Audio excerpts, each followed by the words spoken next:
little bit about yourself, the organization that you work for, and your position at the organization. I actually have an MSW. I was trained a number of years ago as a child and adolescent therapist, and spent about 12 years after I came to North Carolina working at what was then the Orange Person Chatham OPC area program. Initially I was a child therapist, and eventually I moved up and became the Director of Children's Services for OPC. After OPC, I spent a couple of years working for a provider organization, and then had an opportunity in 2003 to come to the NC Council of Community Programs. Initially I was the compliance director and policy person. In 2013, I was offered and accepted the position of executive director. So I've been the executive director here for about 3 years. The NC Council of Community Programs is the member organization for the LMEMCOs, the local management entity managed care organizations across North Carolina. LMEMCOs are responsible for managing all utilization and services for Medicaid recipients who are receiving behavioral health services and IDD services. How we support the LMEMCOs primarily is through policy work. We also do a great deal of information sharing. We have a number of meetings and forums that we support, and we also do 2 large conferences every year. Actually, our Spring Policy Forum is June 21st this year, and we're looking forward to that. We're ready to roll with that. And in the fall, we also hold a large conference at Pinehurst. Can you explain what Medicaid reform means? Well, when I saw that question, the very first thing that comes to my mind is it means change. As I think probably most of your members know, on the behavioral health and IDD side, Medicaid reform began in the early 2000s. So since that time, we've gone through a number of changes on our side. More recently, in North Carolina, our legislature has determined that the primary physical health care side of Medicaid services needs to go through reform, and that means moving into a waiver situation not unlike our LMEMCOs. One of the big differences, however, is that our legislature has determined that they would like the primary health care Medicaid waiver to be managed by a combination of commercial MCOs and provider-led entities. So it's sort of they define it as a North Carolina solution. But in both cases, these are waiver programs, and that means that at the direction of our legislature, our Department of Health and Human Services will submit a waiver to CMS, which is the Centers for Medicaid Services, and through that process, the feds will determine if they're willing to support that waiver, and if so, that will give the state some latitude in how to manage Medicaid services, which hopefully will have, really good benefits for consumers. How is North Carolina's approach to Medicaid reform going to affect the LMEMCOs? It's a great question. And I think we know in large part what that impact will be, at least for a period of time. As I said, the LMEMCOs are already functioning under a waiver. It's a 1915 waiver, and that covers behavioral health care and IDD services for our Medicaid recipients. In the current legislation, which directed the department to submit a waiver for primary health care, the General Assembly also wrote in that the LMEMCOs will continue to function under their waiver, which is a 1915 waiver, for at least 4 years after the new waiver for primary health care has been approved and contracted for. We do know that sometimes it's hard to predict how long it's going to take for the feds to make that decision about approving a waiver. So we know that we probably have somewhere in the vicinity of at least 4 and maybe 6 years, could be a little bit more, we really don't know, during which the LMEMCOs will function under the 1915 waiver.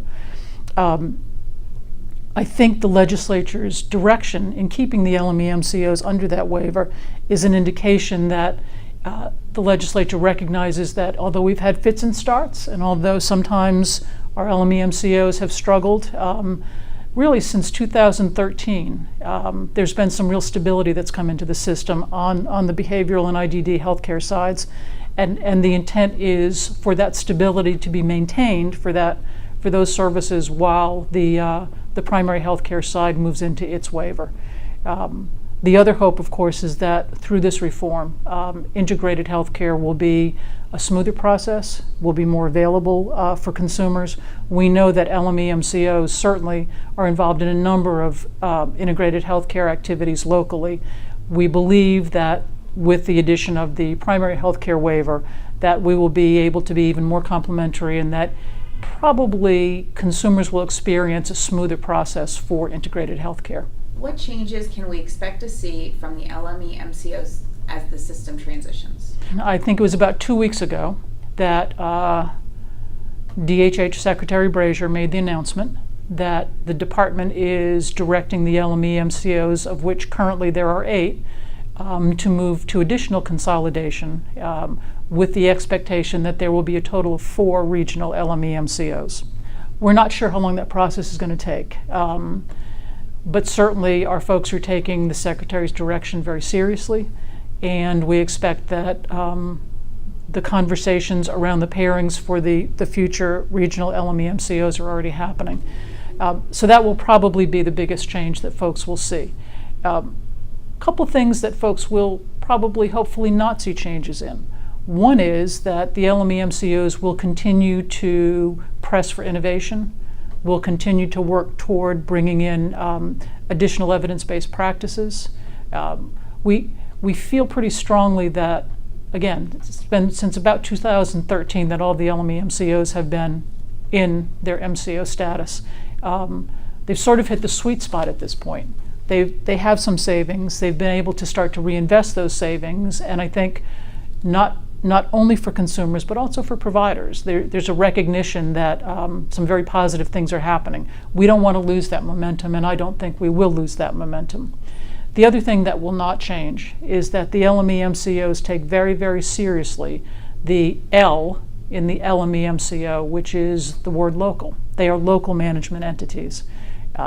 We've already heard from some folks that there are concerns that as the LMEMCOs consolidate, that their ability to be local may be compromised. It's very important to the LMEMCOs to continue to have the local presence. I've certainly heard a number of our CEOs at different points say, we live in the communities that we manage services in. You see your CEO in the grocery store, at the gas station. And I think that's important for folks because first of all, it makes those folks reachable, and it also helps the folks who are guiding our LMEMCOs to be very aware of what's going on in the community. So I think that they will be very sensitive to maintaining their local presence. Part of that local presence also is to serve as the safety net, which means not just managing Medicaid, but also working with community stakeholders such as school systems, juvenile justice. We can go on. And I believe that will only be improved over the next few years and certainly not compromised in the changes that are coming. But it will be another stretch for the LMEMCOs. People who've been around as long as I have can remember when there were 41 area programs, and at one point there were, I think, 28 LMEs. And then at some point we had 14 LMEMCOs. And today we have 8, and in fairly short order we'll have 4. What is the best way for people with disabilities to advocate during the Medicaid privatization process for the next few months and then also for the next few years? The first thing I would say, and I believe that your members and your stakeholders are already there, but I think it's imperative that consumers, family members, advocates educate themselves. There are a number of websites that have information, the department has information, but in addition to that, the department has been conducting a number of listening sessions. I would encourage anyone to go to those listening sessions, ask questions, give feedback. Secretary Brazier is very, very keen on getting that kind of information from folks, and I think people need to take advantage of that. And once an individual or a family member has educated him or herself, I think then it's time for them to educate their legislators. I think we assume, and I don't think we're always correct, that every legislator understands the importance of the services that Medicaid supports. That's not always the case. So I think first and foremost, once somebody understands and has some opinions about this reform, those folks I would encourage to present themselves to their local legislators. Don't wait until people are in Raleigh. Do it in your home community. Go to the folks in your home community. I think they're probably more attentive when they're at home. They are elected officials, and so what a voter has to say matters. I've noted, and I think this is very positive, that if I happen to be standing in a room with a legislator and I'm standing next to a consumer or a family member of a consumer, that legislator's attention is much more focused on that consumer or family member than on me. And I think that's correct and appropriate.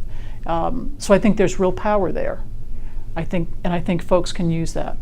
In addition to your local legislators, I think folks who have access to county commissioners and other officials who also weigh in, I would encourage to speak to those folks as well. So it's a matter of sort of getting out there, and I think that's a stress on folks to do, and I think it's a necessary behavior, because I think it really counts to folks to hear directly from the folks who have lived experience or are familiar enough as consumers and stakeholders to be able to really speak to the issues that are at the heart of this.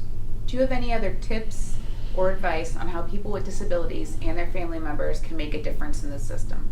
I'm on the behavioral and IDD healthcare side, so that's what I can speak to with some understanding. And I would encourage your members to get in touch with their LMEMCO. There are opportunities within the LMEMCOs for folks to use their voices as well. Every LMEMCO supports a local CFAC, Consumer and Family Advisory Council. I would encourage folks, if not to become members of CFACs, to consider attending meetings, to ask for information about the meetings. That would be helpful. I think the other thing is that every LMEMCO conducts what they call gaps and needs analyses. That's a requirement from the department, and it's a good requirement. In the process of conducting their gaps and needs analyses, all of the LMEMCOs seek input from stakeholders, from consumers, family members, everyone in the local community. People may or may not know that that's happening, but I think if someone is interested in providing some feedback, they could very quickly make a call to the local LMEMCO. They all have 800 numbers, and find out how to participate and provide some feedback. So I think really just sort of making sure that folks are connecting also with their LMEMCOs through this additional reform process is a great idea. And the last thing is, for folks who are sort of techie and like websites, there are plenty of good ones around. I certainly would pitch our North Carolina Council of Community Programs website, which is www.nc-council.org. There is a section on our website, just like on yours, that's called Advocacy. And on that section, if folks click on that, they can easily get some information. There are some toolkits, there's some general information. We've tried to take information that's coming from the legislature and from the department and sort of distill it down so that it's not as lengthy and confusing as a lot of the other information has been at times. And we're happy to share that with folks.